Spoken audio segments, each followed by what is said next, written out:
Hello viewers, welcome to my channel Easy16. இன்னைக்கு Tamil Nadu syllabus standard 10 ஓட chapter 5 exercise number 5.3 ல sum number 10 பார்க்கலாம். Equation of the line கண்டுபிடிக்க சொல்லியிருக்காங்க. அவங்களே ஸ்லோப் அப்படின்னு கொடுத்துருக்காங்க. ஸ்லோப்போட சிம்பிளை நீங்கள் எம் அப்படின்னு எழுதிக்கோங்க. அதுக்கப்புறமா பாசிங் த்ரூ த பாயிண்ட்னு ஒன்று கொடுத்துருக்காங்க. அந்த பாயிண்ட்டை நீங்கள் x1 y1 நேம் பண்ணிக்கோங்க.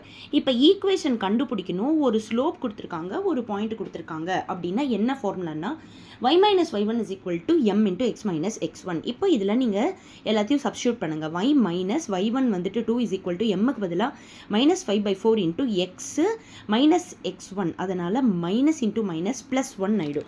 இப்போ டிவைடில் இருக்கிற 4 இந்த பக்கமாக போகிறப்போ மல்டிப்ளை ஆகிடும். அப்போ 4y minus 8 is equal to minus 5ஓட நீங்கள் மல்டிப்ளை பண்ணுறப்போ minus 5x minus 5. இப்போ x நெகட்டிவாக வந்தனால இந்த ரெண்டு டேர்மையும் நீங்கள் இந்த பக்கமாக எடுத்துகிட்டு வாங்க.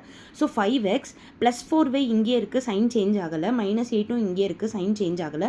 மைனஸ் 5 அங்கே வரப்போ ப்ளஸ் 5 ஈக்குவல் டு 0 வந்துடும். So 5x plus 4y minus 8ம் ப்ளஸ் 5ம் மைனஸ் 3 இஸ் ஈக்குவல் டு 0. ரொம்ப ரொம்ப ஈஸியான சம், பட் கண்டிப்பான ஒரு 2 மார்க் சம். ரொம்ப இம்பார்ட்டண்ட்டான சம். ஃபார்முலா நல்லா தெரிஞ்சு சிம்பிளிஃபிகேஷன் நல்லா தெரிஞ்சுதுன்னா ஈஸியாகவே போட்டுடலாம். இதுவரை என்னோட சேனலை சப்ஸ்கிரைப் பண்ணாதவங்க ப்ளீஸ் சப்ஸ்கிரைப் பண்ணிக்கோங்க. அப்போ தான் நான் டெய்லி போடுற வீடியோஸ் உங்களுக்கு நோட்டிஃபிகேஷனில் வந்துக்கிட்டே இருக்கும். கண்டிப்பாக லைக் பண்ணுங்கள், ஷேர் பண்ணுங்கள், சப்ஸ்கிரைப் பண்ணுங்கள். It's my humble request. Thank you viewers.